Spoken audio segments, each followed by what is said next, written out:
talking about putting psychology to work for you. Our first speaker is Deborah Licht and Misty Hall. And Deborah and Misty both are community college professors at Pikes Peak in Colorado Springs. It's a community college. Dr. Deborah Licht, her PhD is in experimental psychopathology, which is a long fancy word for abnormal psychology, and she teaches intro to psych and elementary statistics. And Misty Hall is a professional counselor, and she has a master's degree in that. She also teaches intro to psych, learning communications class, and loves to be on the ground because she did not like flying here. The last time she was here in Phoenix, I was 2, so that says anything. All right, so I'm going to open up the floor to these lovely ladies. Thank you.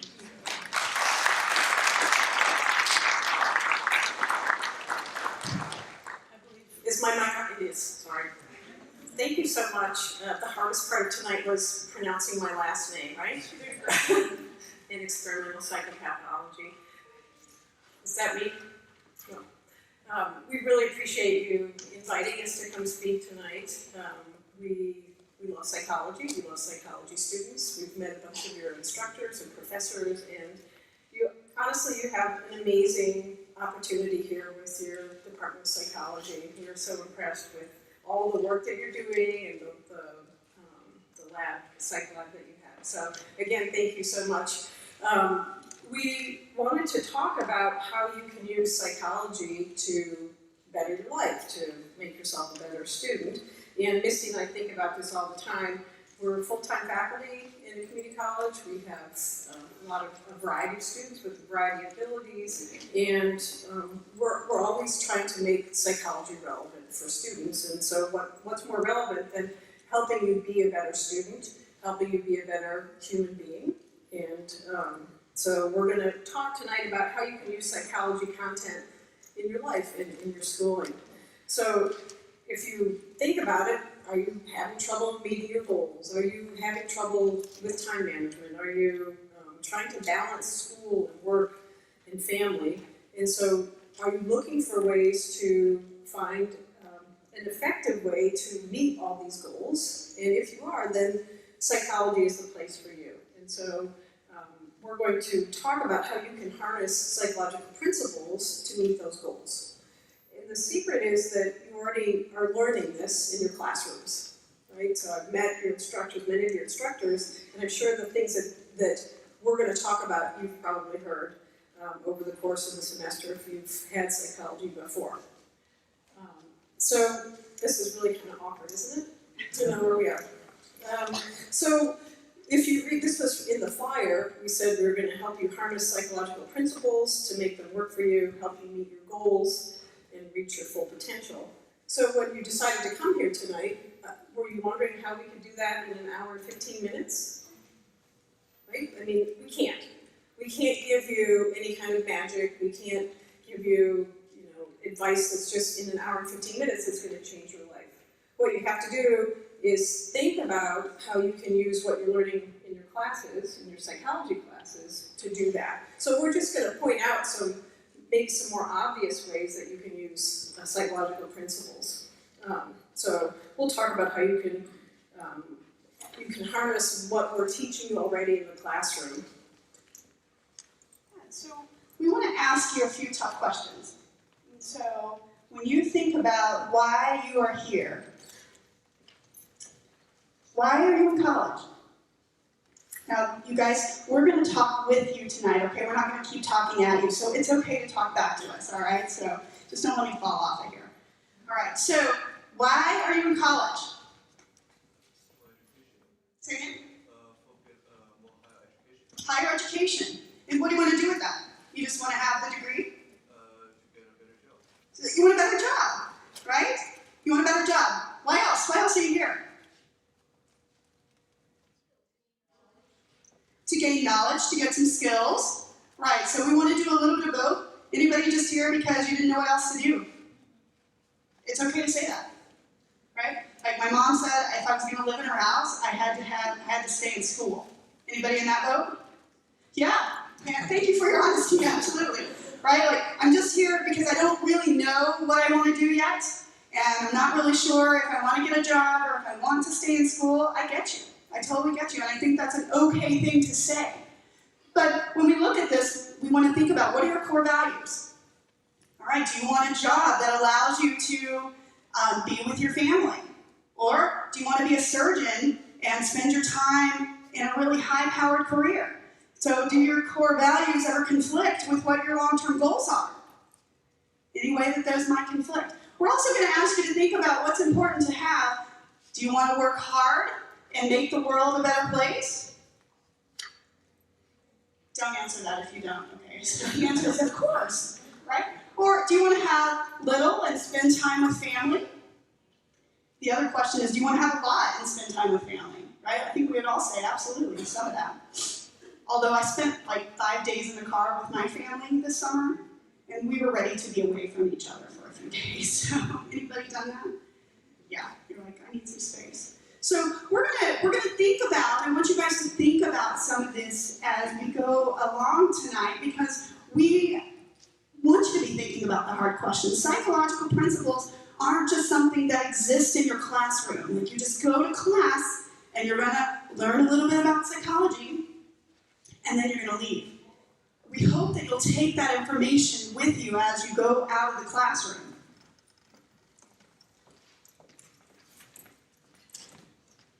Did you see that Oh, yeah. down there? The first one, Yeah, answer the the question. We want you to know that this candy came all the way from Colorado Springs, Colorado. It made the flight, so I can't promise you what the shape of the candy is. Over here, the young Yeah. woman who was brave and raised her hand. Where? Show yourself so I can go candy. Let's see, careful there, make sure. Oh, Nice, good reach.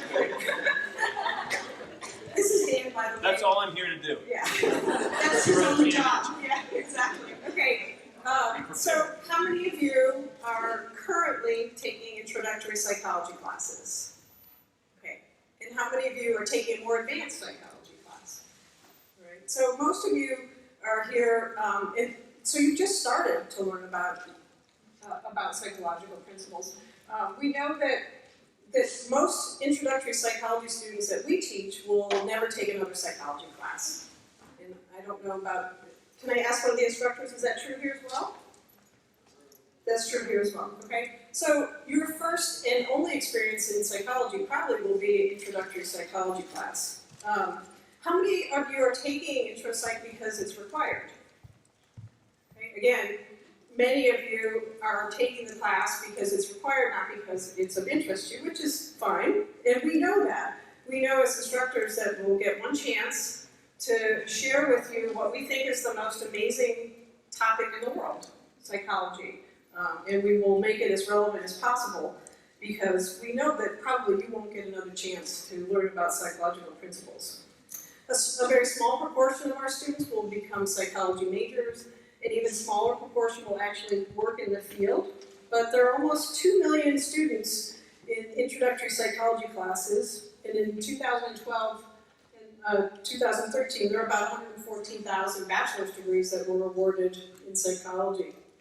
So students come to psychology classes for many different reasons, but what we want to be able to do is we want to give you an opportunity to make it relevant to you, to make psychology topics relevant to you. Just a quick question, how many of you have heard like an adult, a grown-up adult, you know, in their 40s, 50s, 60s say, oh yeah, I took a psychology class once when I was in college. And what did they say they remembered from their psychology class? Nothing? Give her a piece of candy. We love honesty, right in the middle then. Don't.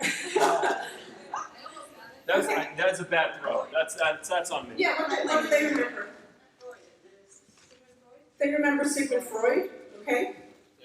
She stole your answer, give him a piece of candy. She gets 2 pieces of candy. And it turns out that most people who think back to their psychology classes will only remember maybe one experiment that was really interesting, or Freud perhaps because he was so controversial. And so our goal is really to to help you take more than just that one memory with you when you're done with your psychology class.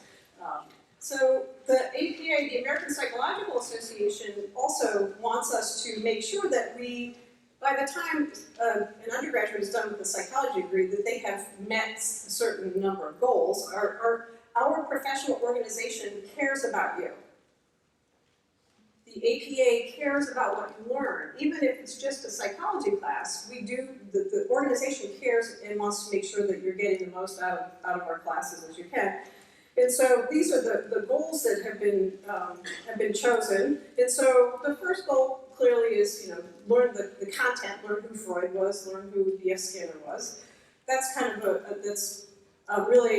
that's what we expect to hear. But we also want to make sure that students are developing scientific inquiry, that they're gaining critical thinking as they're taking our classes. We want them to also develop a sense of ethical and social responsibility and how that relates to psychology. Where does ethics come into psychology? Get your candy ready. You might want to go back up here. There are people way up there. The back row starts answering.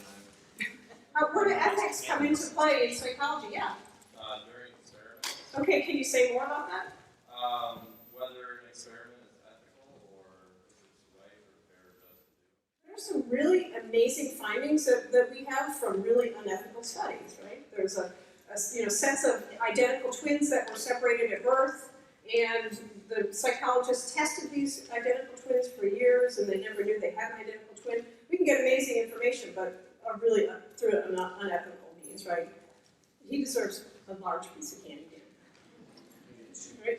Other places where we talk about ethics in psychology. I got too close to your mic. Okay. Yeah. Well, during that Stanford prisoner experiment,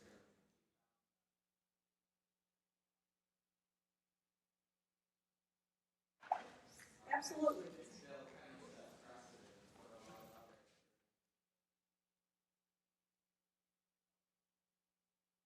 Right, exactly.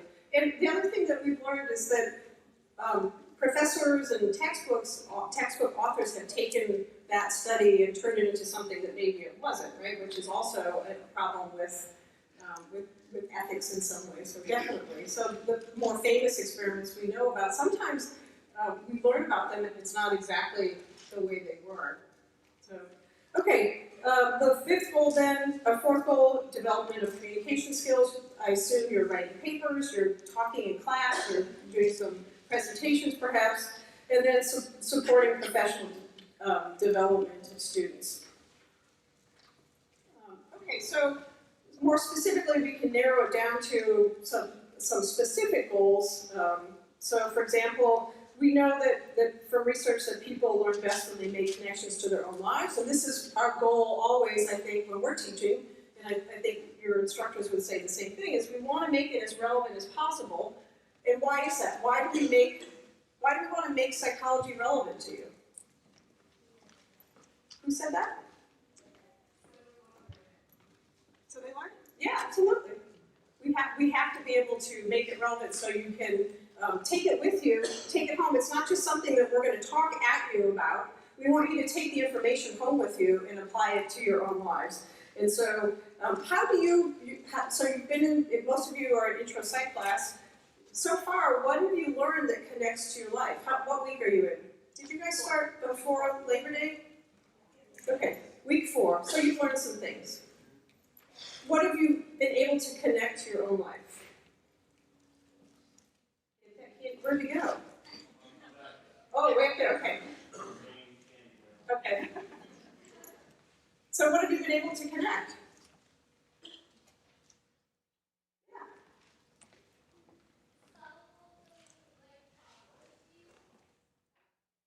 Okay, so you've learned that if you have an expectation for yourself, that can have an impact on a lot of different areas, right? So schooling and so forth. Okay. Other things that you've been able to make relevant. Social boundaries depending on personal relationships around you. Okay, so social boundaries, for example, can you give? Like if I'm interacting with someone I've known for like 5 years, I'm gonna be a lot closer. But if it's just some random stranger that I sat next to on the bus, they're gonna be a lot more and that's probably gonna be different depending on what culture you're in, right? And so we have different rules across different cultures, yeah. Okay. Right here. How we are based more on genes than our environment. That our behavior is based more on genes, is that? Yeah. Okay, so can you give an example of some behaviors or some characteristics that you've learned about? That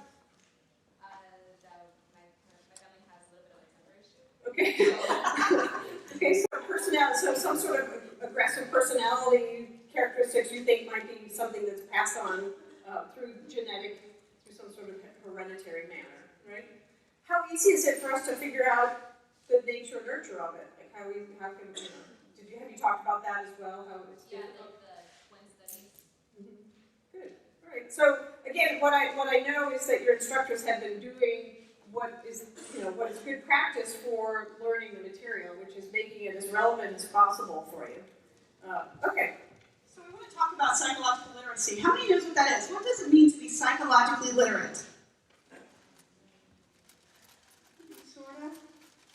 We know the APA, Deb just told us the APA wants us to be psychologically literate. What does that mean? Yes, sir. Kind of to understand, Say it really loud. so like kind of understand like the principles and stuff that we're dealing with, I guess. Okay, so understanding the principles, take it a little bit deeper.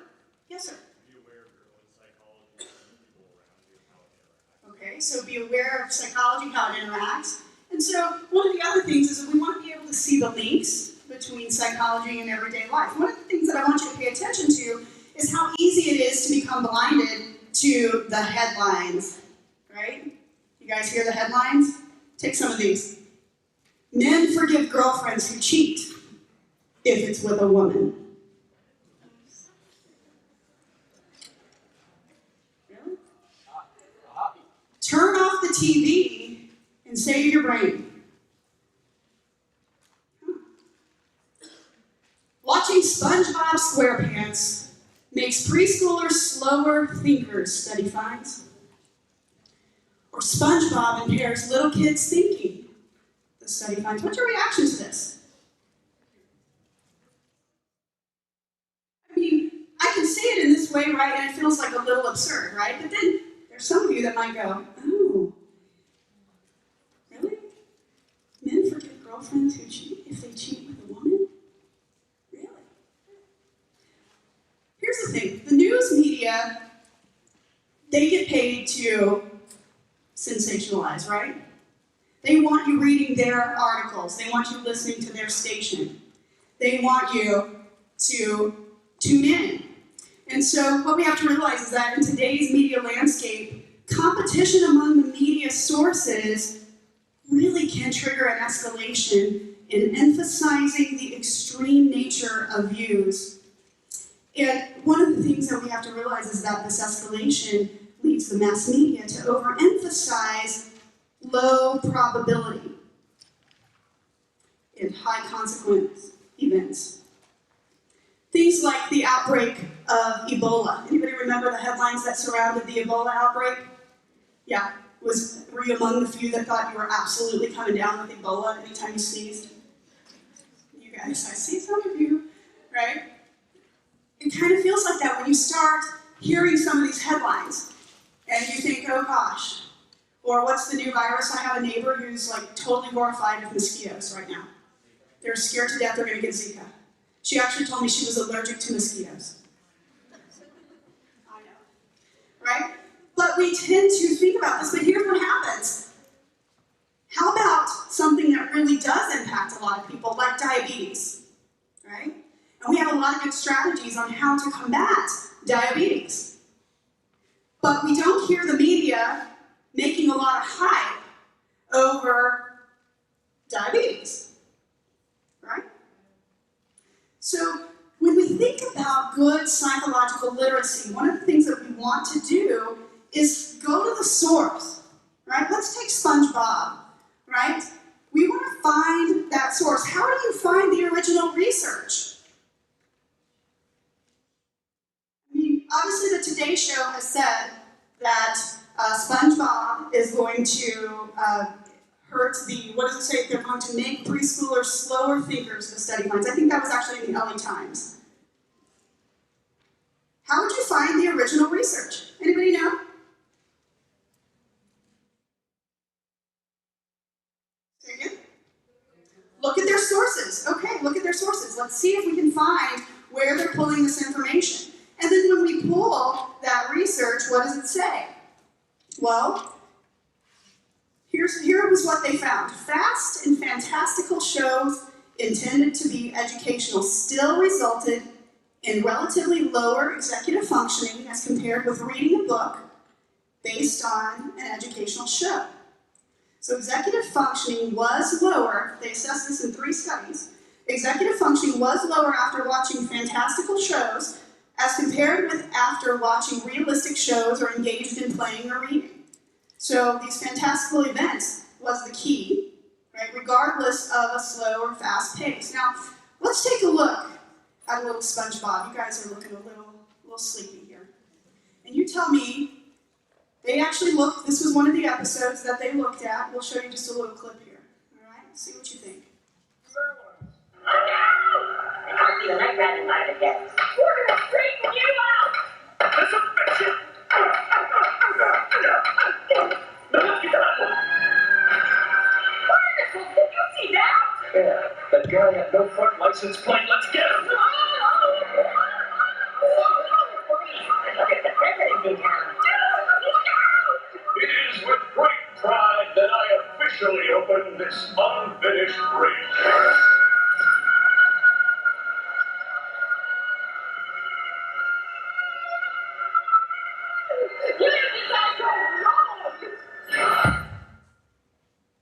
Wow, that's a lot. That's a lot of SpongeBob, right? That was, what, I think 30 seconds worth? And I think my brain is hurting just from that. Let's watch a little Arthur. This was the other show that they looked at with children, one of the educational programs. See how you think this might compare. Well, to take books out of the library, you need a library card. But it's easy to get one of those. All you have to do is... What? How about this one? Dog! The red dog, okay? Got it? And stop being so noisy. See the sign? It says no talking. If I can't read the red dog, how do you expect me to read that sign? Well, just go pester someone else. I'm busy. Where was I? Oh yeah, all you need to do to get a library card is the sign says no talking. All right, which one do you like? It's not a matter of like, per se, but these were the actual cartoons that they showed in this study. And you can see, on average, that they found in a survey of over 9,000 preschool kids that children, these 4-year-olds, are watching about 4 hours of TV a day. And they use TV in terms of on a handheld, on an iPad, a Kindle reader. Doesn't necessarily have to be the old school TV we used to watch as kids, right? So 4 hours when you're 4 years old, that's a lot of TV. Any of you watch 4 hours of TV right now? Going to school, working, doing your thing? Anybody get 4 hours of TV? Yeah, he's like, I sure do. Right, exactly. You bet, you bet. Can you imagine being bored and watching 4 hours of TV and it being a lot of SpongeBob? Anybody feel crazy after watching SpongeBob? It's a little out there, right? And then you certainly can tell the difference in the tone between something like Arthur and SpongeBob SquarePants, right? You guys know the song? I'm not going to make you sing it. He'll give you candy. I'll give you candy. Awesome. Okay, so what does this have to do with, applying this to our lives?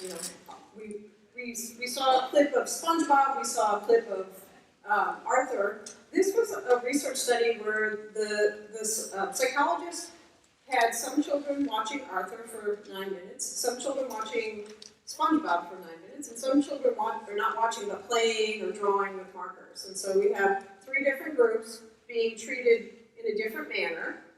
And what they found out was that at the end, there was a difference in the way the children were, the term is executive functioning, but mainly it's in their ability to plan and their ability to understand the consequences of what was going on.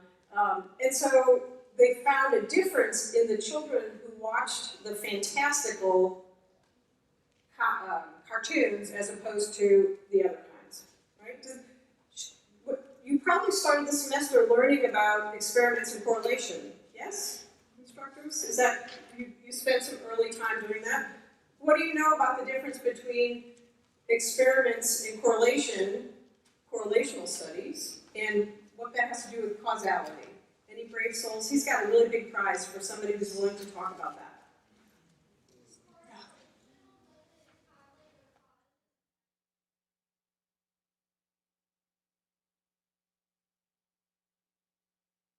So we can treat the three groups differently.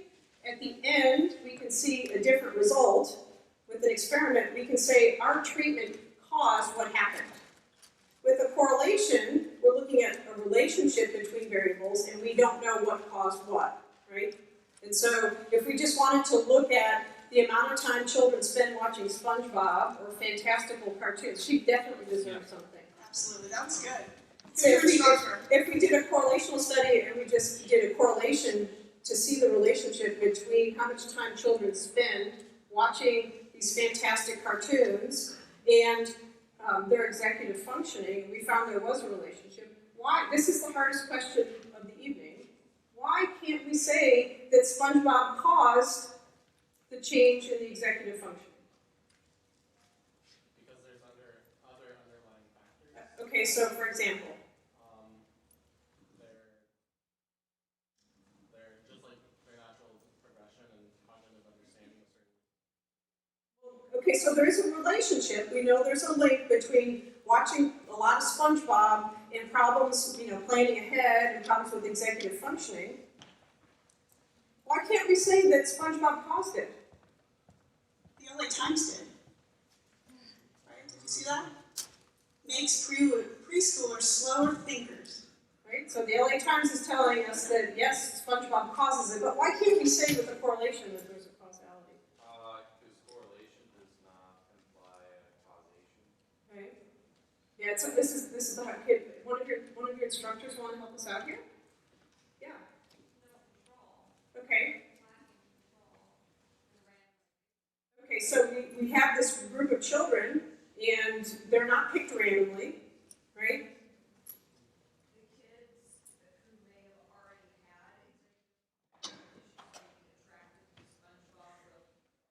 So we don't know ahead of time whether the kids who watch SpongeBob are different than the kids who don't watch SpongeBob, right? And so then we can't tell, is it because there's something else going on, like their executive functioning is already a problem that's leading them to, they need this kind of frantic energy, right?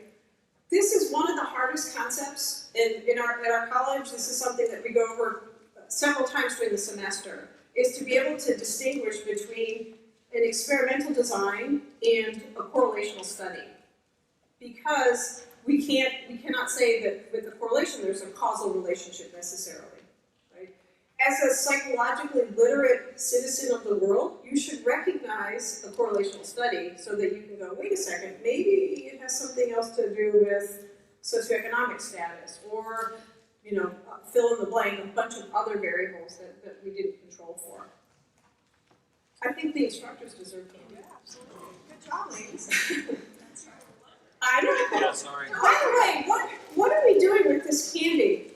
I was watching too much SpongeBob. Oh, okay. Yeah. Why do we keep giving out candy? What does this have to do with psychology?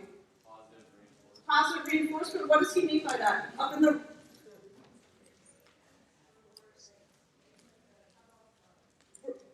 We're reinforcing your behavior. Why do we do that? Yes? Giving positive reinforcement would make others want to ask questions, which would Absolutely. And it's getting people engaged. You're going to answer questions maybe you wouldn't have necessarily because Dan, he eats candy. This man here. Misty, tell them what I did in my job interview in 2004. Well, I mail ordered Deb back in 2004 from Denmark, and she flew in, and I was on her hiring committee. And as she came in, she brought in a bowl of Red Hot candy. I think it was a cinnamon candy that she had broken up. And to the hiring committee, anytime we answered questions and participated during her teaching demonstration, we were rewarded with candy. And I got the job. And we said, congratulations, you're in. She feeds us. We can use it to our advantage. We can use positive reinforcement to our advantage and use it knowingly, for sure. But how is this going to impact us 10 years down the road? What do you think? Maybe it's not, right? Do you think it will? Maybe with children, at least with the reinforcement, right? What about being psychologically literate? Is that going to impact us down the road 10 years from now? I hope so. I hope if you hear nothing else, I want you to think very carefully about the headlines when you hear something in the news. There's many times that the news will sensationalize a headline based on psychological research, and then we believe it. We want you to think critically about that. We want you to think about how your instructor has used content to help you reach your career goals. Surely you've heard something, some of you just in the last 4 weeks, that might connect with what you want to do in your future. We often hear, oh, I heard that in my psych class. I had no idea that I could work in the forensics field and still do something with psychology, or in the criminal justice field, or in the sports industry, and still have something to do with psychology. All right, what we want you guys to do is to team up with somebody next to you, and you're going to answer this question. If you could ask just one question, only one, to discover a person's suitability for being a babysitter, you can only ask them one question. You are hiring this person based upon one question. What do you ask? All right, we're going to give you 3 minutes to decide. Ready? Go.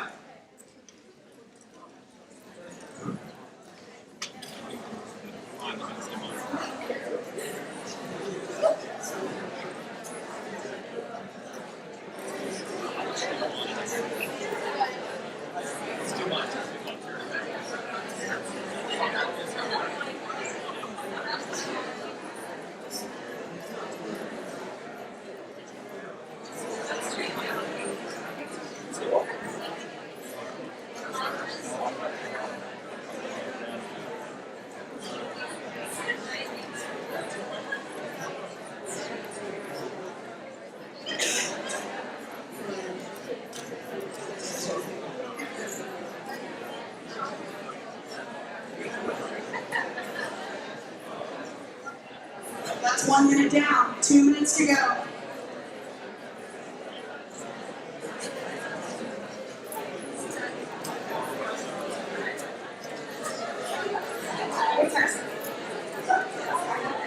Are you guys coming up?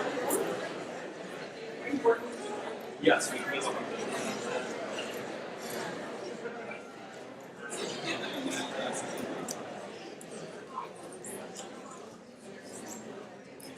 All right, do you have your question? You guys have your question? One question, that's all you get. Okay, right back here. Who are you? Who are you? I know who my kids are. I know what they like. I know what's better for them. I just want to know who you are. Okay. That's it. Oh, we got some differences here. All right, right over here. She said, do you have younger siblings? Where's that? Okay, now that's a yes-no question. What if they say yes? Is that all you want to know? All right. Yes. Do you have a criminal record? Again, a yes or no. We're just asking yes or no's. Do you guys want to dive deeper? Do you want to dive deeper? Yes, ma'am.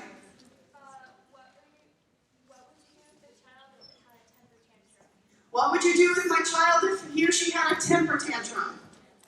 Okay? Yes, sir. In the block, yes.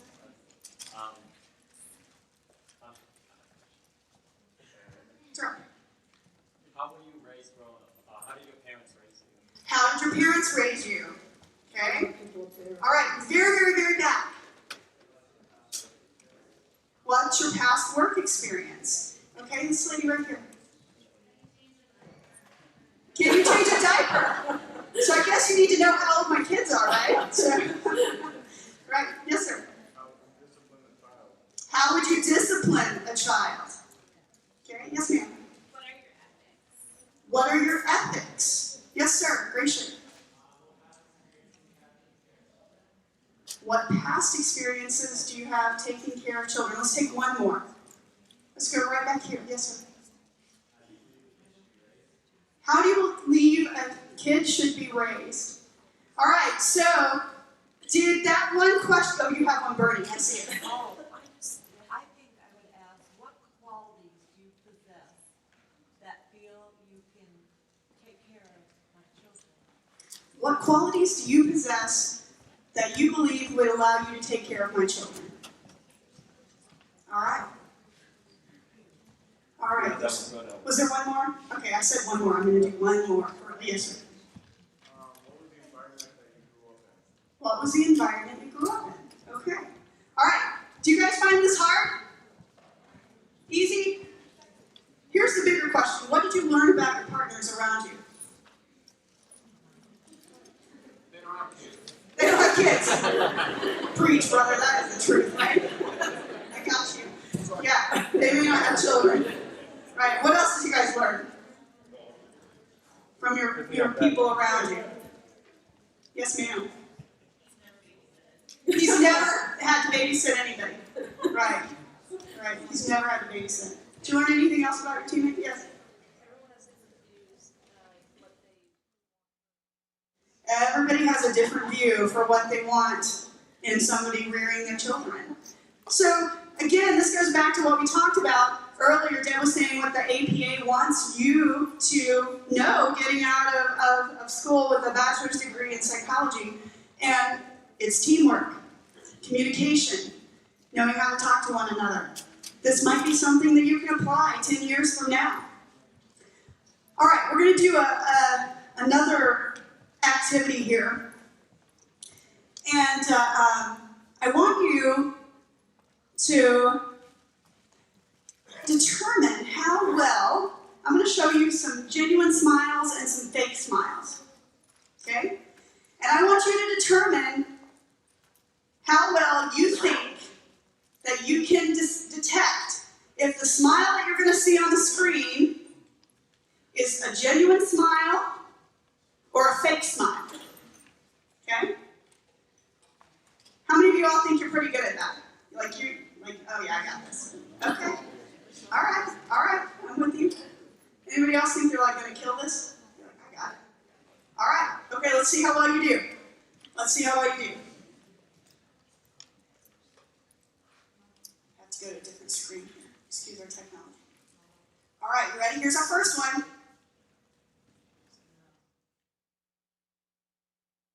Genuine or fake? Show of hands for genuine. Show of hands for fake. Oh, y'all are wrong. Let's see.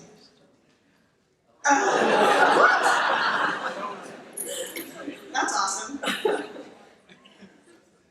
That's so good. Well, we got one out of it.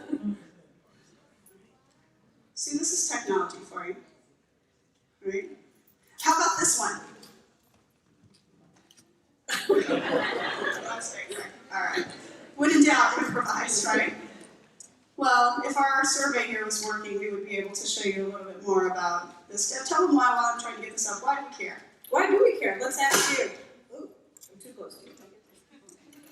Why do we care whether we can detect something from a person's facial expressions? Why we can detect if it's fake or real?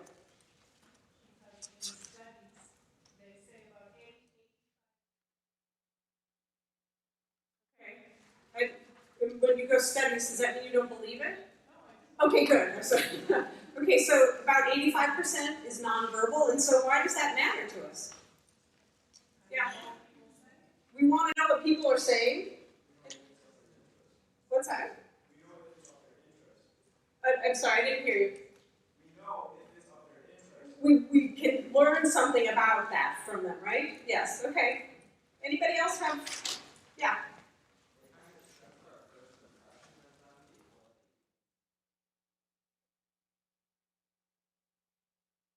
Okay.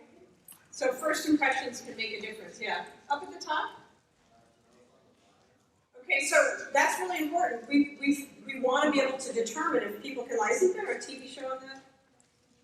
Lie to Me? Do you watch it? Is it good? Okay. I've never seen it, but I've heard about it. Okay. We're close. We're close. All right. Where were we? Well, we're talking about teamwork and why it's so important. So I want to show you some more of these smiles because I think we tend to oftentimes overestimate how much we think we know, right? Which becomes a problem down the road, especially as it relates to our study, right? Is it working? No, we need your. Yes, don't look like Don't look, people. It doesn't matter. Okay. I would show everybody if we can get it to work.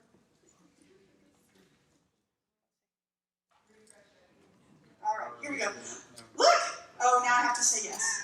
It might not be worth it. It may not be worth it. So maybe they told us that you guys are here until 10 tonight. So I'm just kidding. I'm just kidding, guys. My dad's a minister, and he always says, do something like pastoral when you're in front of a group. And so I usually pass an offering plate. So do that. Dan, where are you? Offering plate. Right, Dan, get the offering. Right? No, so, but when we think about overconfidence, how many of you all go into that first exam feeling really confident about what you know? Right? And you think, oh, I got this. I studied, I know it, and then you get your first exam score back. It's kind of a jolt for some of you, right? And so one of the things that we want you to think about is that idea of having too much, like overestimating what you think you know, right? We can do this in terms of relating to people. We can do this in terms of studying and homework and preparing. And, oh yes, just fill in some stuff there. Okay. This is an actual survey. You guys can do this too. They used to keep this site on the BBC, and they don't keep it up to date anymore, so somebody else is kind of taking it over. So I'm hoping that you can see some of this. Yeah, how tall do you want to be? Can somebody tell me why that matters? Yeah. On the survey, why do you think they care? You know, short people can't tell who's got genuine Right? skills and not. I saw him. On their survey, they're asking for interesting information. Goes Okay. back to those variables Here we that I go. was talking about. Okay, here we go. Okay. All right, this one was a genuine smile. All right, let's go to the next one. That is anticipation right there. I'm not feeling good about this. I'm not either. Well, we might just move on. Oh, here we go. One more. Okay. All right. Y'all, Are here you we ready? go. What do you think? Show of hands for fake. Oh, everybody said fake? Almost everybody. Let's see. That was fake. Good Give job. everybody candy, Dan. Yeah, I know. Everybody gets kicked down. Can we do one more? Will it show us one more? By some wonderful. Will it do one more time? Just One by more, okay. just one more. One more. It may not. Just a little slow. It's a little slow. We'll get there. We'll get there. Okay, you ready? Here we go. All right, did you see that? All right, fake. Show of hands for fake. We're split here. Okay, show of hands for genuine. Look, none of your instructors are voting. Wow. We should make them do it, right? Okay, Deb, what is it? Fake. It was fake. Good job. Good job. All right, so we'll go back.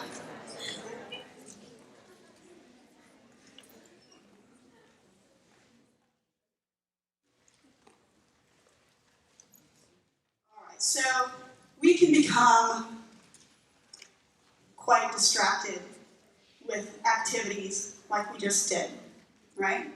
It's easy to have a good time with it and to enjoy it, but we can get distracted. And that's one of the things that we look at in terms of your success long term is multitasking and distractibility. There's media distractions, there's procrastination. How many of you all are procrastinators? That's what we should have talked about. Procrastination, that's a tough one. How many of you all are totally married to your device? Like if I collected all of your phones right now, like some of you might go into literal withdrawal, right? It's tough. We've become very, very connected to those devices.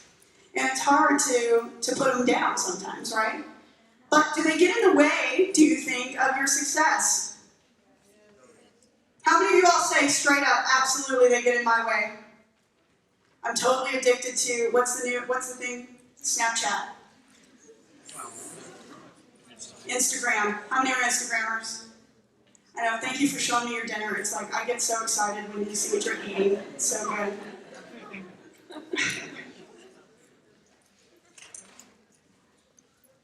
We're not very good, believe it or not, at multitasking. I have students say to me all the time, I need to take this test and I can only do it if I have my headphones in and listen to my music. Really? Because I got a lot of research that says that's not really very effective. And so when you think about that, you've heard all the don't text and drive. Some of you still do it. I'm going to need a show of hands for that, and your car and license plates numbers before I leave. Right? We still do it. Some people still do it. We know it's bad. Some of you know to come to class and text with your friends while your instructor is chatting with you is not going to help you learn the material. But you still do it. And some of you are all slick and you try to text like this on your desk. But your instructors aren't blind. They totally know what this is. Right? They know what you're doing. I'm just saying. Don't think that you're getting one over on me. They know what you're doing. Texting is a distraction. Your devices are a distraction. They're a distraction from your studies. They're a distraction from your families. They're a distraction from maybe your dog or your cat, right? Things get in our way. And so we actually have seen in the research that people who use Facebook, my daughter tells me that Facebook is for old people now, so I know, I'm sorry, but this is the research that we have. Why do we research Facebook? Because it's really, really widely used, and we have a lot of good information on it. But Facebook usage and GPA, what do you think it tells us? It clearly says Facebook causes, right? It doesn't say that. But we do know that there is a relationship between academic performance and Facebook use. And I would suspect we could probably extend that to Snapchat and Tinder and Instagram. Right? So like Tinder, you don't even know what that is, ladies. So. All right, so I need a volunteer. I want to see who is a good multitasker. And this volunteer has to come up on the stage. I know, but the prize is really good. Who's going to do it? Oh, let's get somebody who... All right, sir. Come on down. Oh, yes. Oh, we've got two of you. But both of you come on. Come on. We'll let both of you try. We'll see which is the better multitasker. All right? Come on down here. Now, here's how this goes. You guys get to watch. And thank God we have internet again, so that's really good. All right. Come on over here. Okay, one of you. Who wants to go first? What is your name? Elizabeth. Would you like to go first? You're here. Let's do it. Okay. So here's how this is going to go. I'm going to hit play.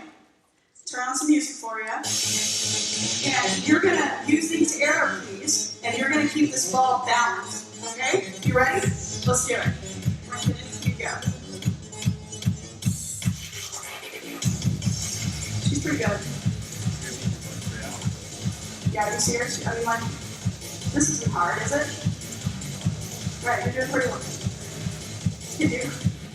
Okay, here we go. Now she's going to use the up and down arrows.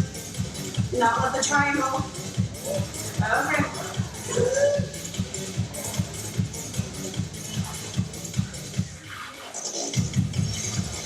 She is actually really good at this.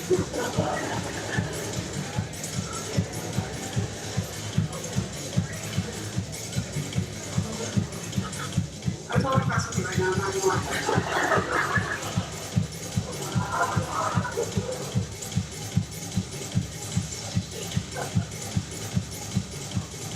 Elizabeth, I'm a little worried that you spend too much time reading.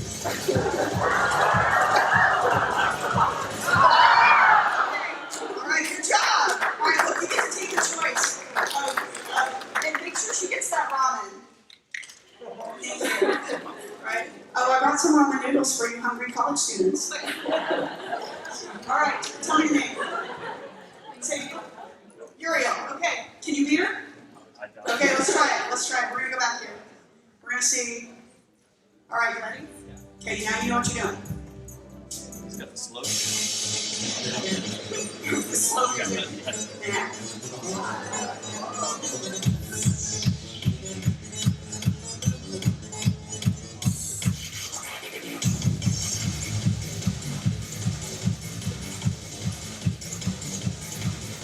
Okay, here we go. This is getting hard.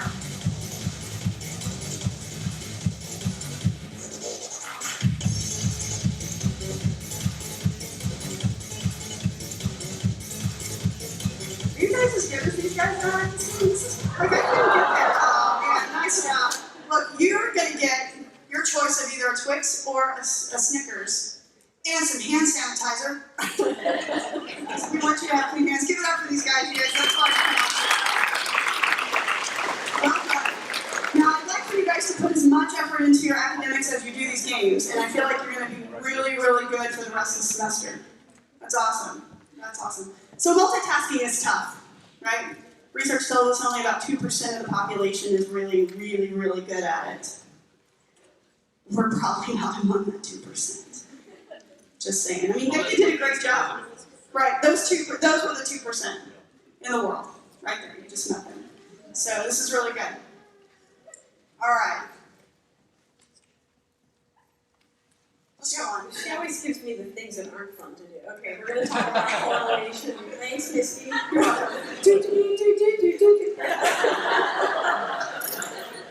Seriously. Deb gets a Snickers bar.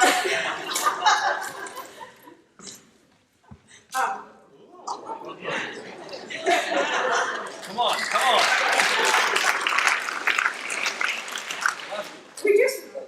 There's no question in my mind or Misty's mind that texting and driving is dangerous, that there are many problems with multitasking, but we want you to read the research and we want you to be critically thinking about it. So what this is saying is that a lot of this research is correlational, right? And we know that it's a problem. We know that making a causal statement about a correlational study, it can be problematic. Okay.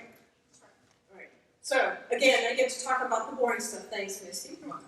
So self-regulated learners, what we're hoping is that when students leave high school, they go to college and they become self-regulated learners. Because what happens in high school? What was your high school like? Were you regulating yourself in terms of your learning? What's that? Right, so you have worksheets and you're in school from 7 to 3 every day and you weren't regulating yourself at all. You were being controlled by the environment, you were doing what you were told. When you get to college, what happens? What's that? You choose your classes. What else do you have to choose? You choose what time to go? You choose if you want to go, right? Why is that like, yeah, that's a give or two. Yeah. Right? I mean, you have to make so many choices as a college student that you weren't allowed to make as a high school student. And you have to make choices that are good for your learning. And it's not easy. Why? You've never done it before. You never practiced it, right? So that's one of the important points that we want to make is that you have to practice this. You have to regulate yourself through practicing how to be a good student, how to manage your time, how to manage your learning. We know that human learning is, where are we? It's peculiar. Have you done any, have you had your learning lessons yet? I don't know where you are in your classes, not yet. You'll find out that you're gonna learn about learning, and hopefully you'll be able to apply it to your own learning, right? So we hope that's true. You probably, I don't know if you've learned about memory yet, but also memory has its own problems, it can fail you in many ways, and so as you're learning information, you have to keep this in mind. We want you to ask yourself some of these questions. Are you doing some of these things, right?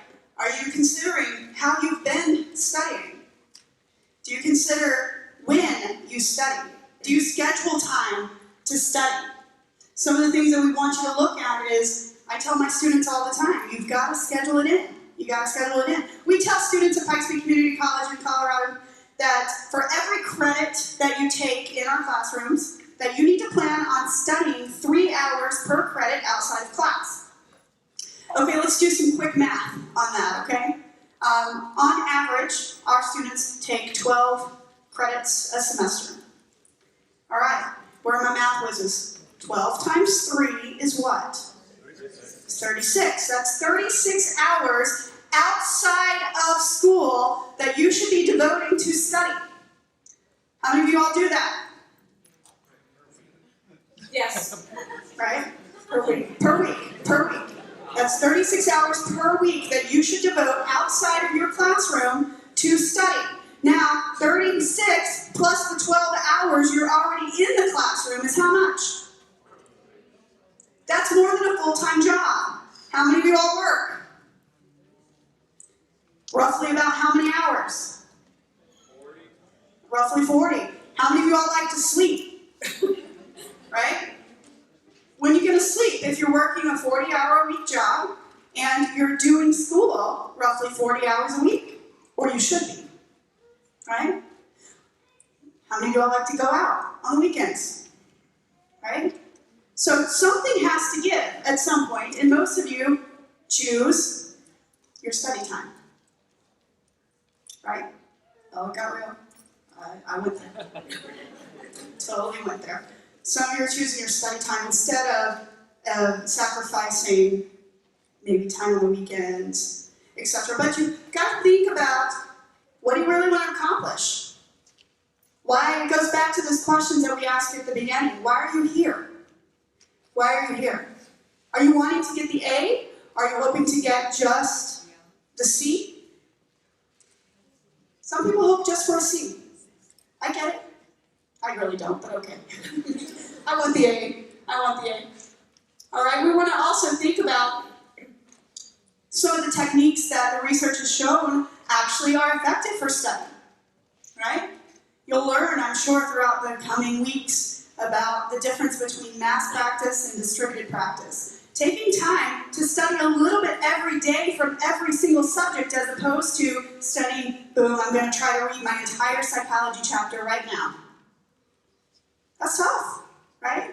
It's hard to remember all that stuff, and then you go the next day and I'm going to read all of my history. How would it change for you if you actually said, I'm scheduling some time, I'm going to read for 30 minutes on psych, I'm going to read 30 minutes on history, I'm going to read 30 minutes on something else, and you broke that up across the day?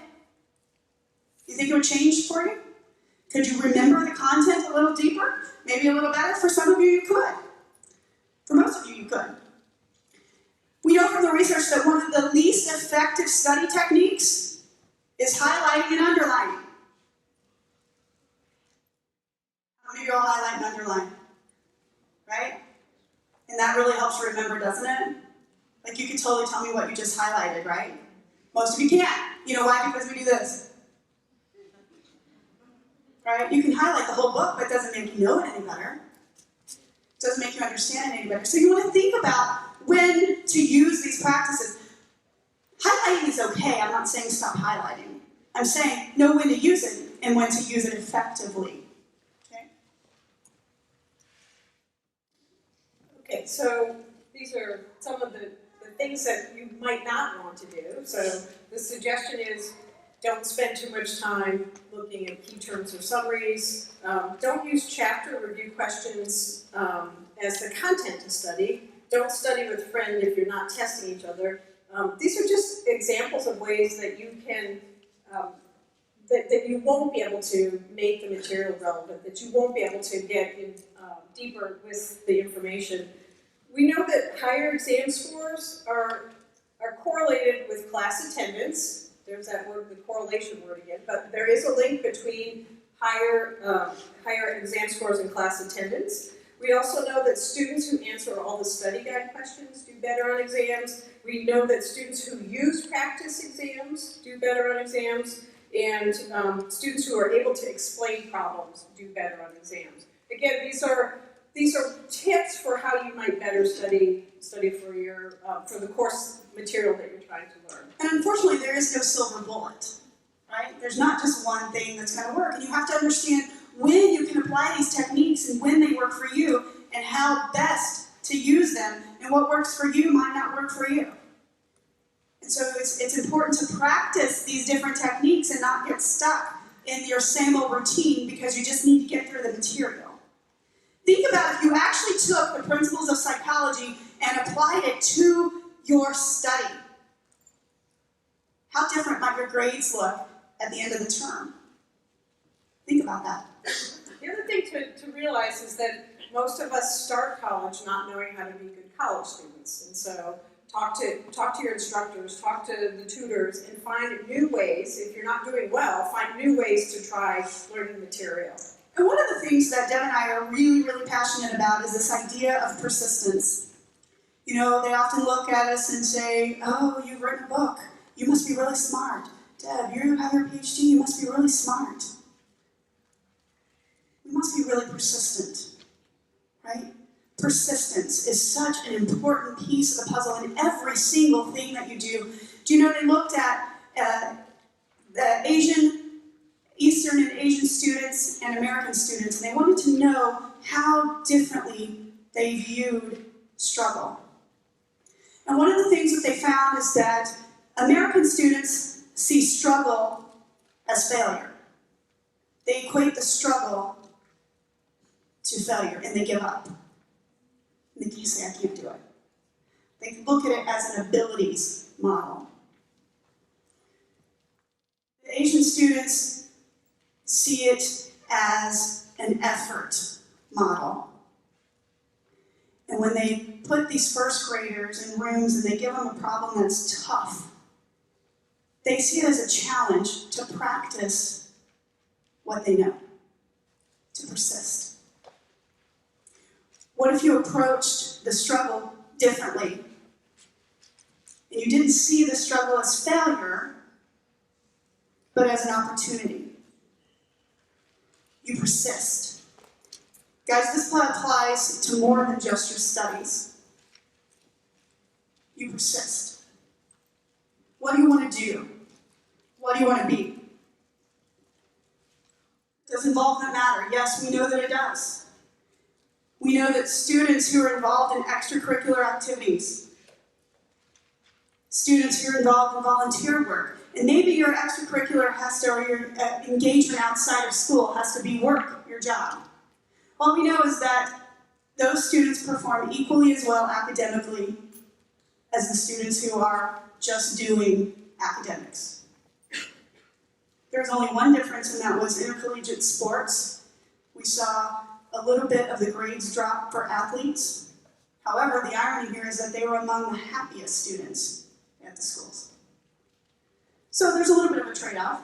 But engagement matters. Get involved and persist. Both very important aspects of success, and being a successful student using the psychological principles, persist. Have productive persistence. Okay, so a couple more tough questions. We're almost going to let you go, even though it's not 10. So this is a recent study that was published, and the researchers asked participants one question. They said, which do you want more of? Do you want more money or more time if you had to choose one or the other? Right? So stop and think for a minute what you would choose. Would you choose more money or would you choose more time? Okay. The majority of the participants chose more money. But what they found was that the individuals who reported being happier were those who said they wanted to choose more time.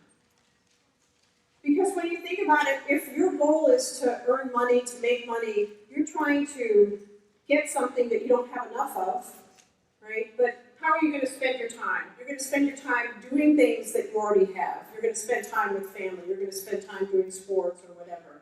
So the idea is that think about what's important and think about, the reasons why you might choose one over the other. So we want you to step back for just a second and consider how you might benefit from the study of psychology. We want you to develop good critical thinking skills. We want you to understand scientific process used by psychologists. We want you to connect the findings to events in the news and everyday experiences. But most important, we hope the lessons of psychology enable you to become a more tolerant and compassionate person. The knowledge of psychology can be harnessed on our own well-being. And we want you to remember what you learn throughout your semesters here at Mesa and other colleges as you move on about in your degree plans. And as you pursue your goals, that the knowledge of psychology can be harnessed for your own well-being. Don't forget that sleep and regular exercise and healthy foods are essential for a healthy brain and a healthy body.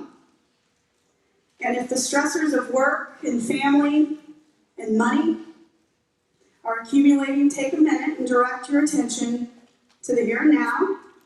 And sometimes being fully present in the moment helps put life in perspective and alleviate stress. And above all, if Deb and I leave you with nothing else, remember that helping other people is one of the best ways you can help yourself. Thanks for having us today, guys.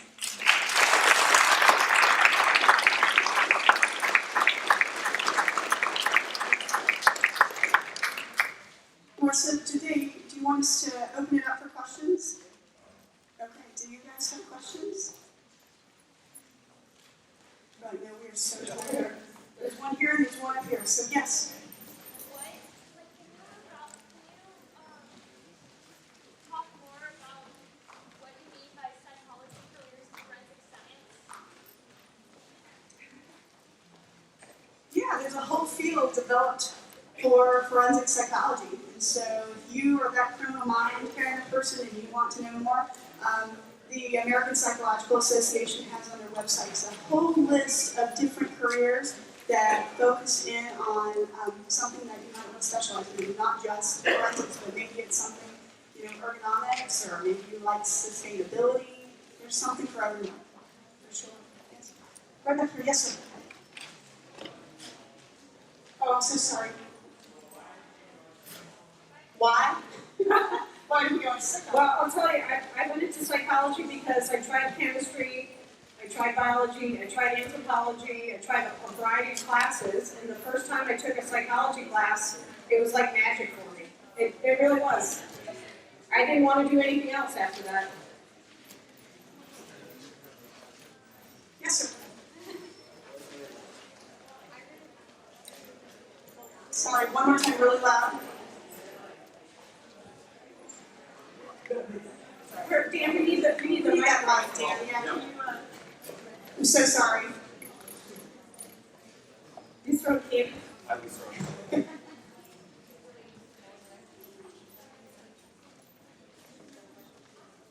There's another question up here while Dan's raising up there. Where? Oh, right there. Hi. Oh, hi. So with the faces and showing different people's smiles, like obviously those people were told, okay, smile at the camera. So what determined a genuine smile and a fake smile? Great question. I'm going to assume, because I haven't read the original study, but I'm assuming that it was something like they were told a joke, or there was something, some stimulus that made them smile or laugh. That's my guess, but that's a great question. We're getting there. Sorry, you've been so patient. Thank you. So when you say like multitasking in the research review, so with the new generation of people that are like playing video games and are more used to media and stuff, do you think they would be better at multitasking versus people that have like computers were just starting when they were older? That's a great question. It's a really great question. I don't know if multitasking is getting better per se, or just the fact that I think maybe our memories are getting worse for sure. I think we're relying on technology with our memory. I don't know if multitasking is getting better. I think we still have more research to do in that field for sure. Yeah, longitudinal studies. Yeah. Long-term studies to see how it progresses over the course of time. Yes, sir. Do you think the positive reinforcement of the throwing of the candy distracts us from listening to the message you're sending? For some, absolutely. It's a good question, because when we're reinforcing behavior, we want to make sure we're reinforcing the correct behavior, or the behavior that we're targeting. So perhaps that when we throw candy, we're reinforcing giggling, or we're reinforcing distracting behavior. So that's a really good question. We have to be careful of what we're reinforcing. I'm throwing him study skills. I know, study skills. He just threw his study skills. Yes, ma'am. I'm not really sure what the best way to ask this question is, but I was wondering what it was that give people the ability to be able to read other people to discern whether or not they had a genuine smile, and whether or not, like, if there's something that I can do to work on that and be able to be better at it. I think there are like police forces, I believe, that are trying to train people to judge, people who are lying. I mean, there are ways that we can try to train ourselves to be better detectors of emotions. But If you read Paul Ekman's research, Ekman does a lot of research into those kind of micro expressions and understanding the different facial expressions. But I would say don't count on lying to me. Right? Yeah, don't watch that show. Right? I mean, if you're really interested, go directly to the library right now and start looking and reading the research, because this is not our field of expertise, but there are people out there who are experts at that particular, and so definitely do research on your own and find out who's learning how to be able to help people improve their ability to do that. Yeah. Yes, sir.